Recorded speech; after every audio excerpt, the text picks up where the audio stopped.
इथे जमलेलो आहोत ते एका कार्यक्रमासाठी. आपल्या आश्रम पहिले थोडीशी प्रस्तावना सांगते.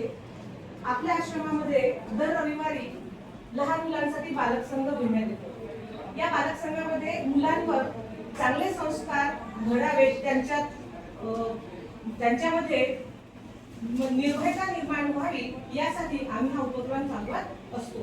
त्यामध्ये त्यांचं स्तोत्र पठण, त्यांच्याकडून काही भजन, काही वाचन यावरही आम्ही भर देत असतो. आणि दरवर्षी शाळा सुरू होण्याच्या पहिले आम्ही बालक संघातील मुलांना शालेय वस्तूंचं आम्ही वितरण करीत असतो.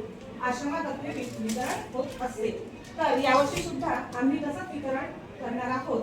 आणि तसंच यावर्षीपासून आम्ही एक नवीन उपक्रम तयार करतो आहोत. लहान मुलांना खेळ शिकवतो.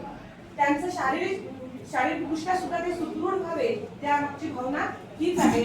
तर त्यासाठी त्यांना आम्ही यावेळेस साहित्य महाराजांनी आम्हाला उपलब्ध करून दिलेलं आहे. तर त्याचा आम्ही यावेळेस उपयोग करणार आहोत. आता मी महाराजांना विनंती करते की मुलांना शालेय गोष्टींचं वितरण करावं.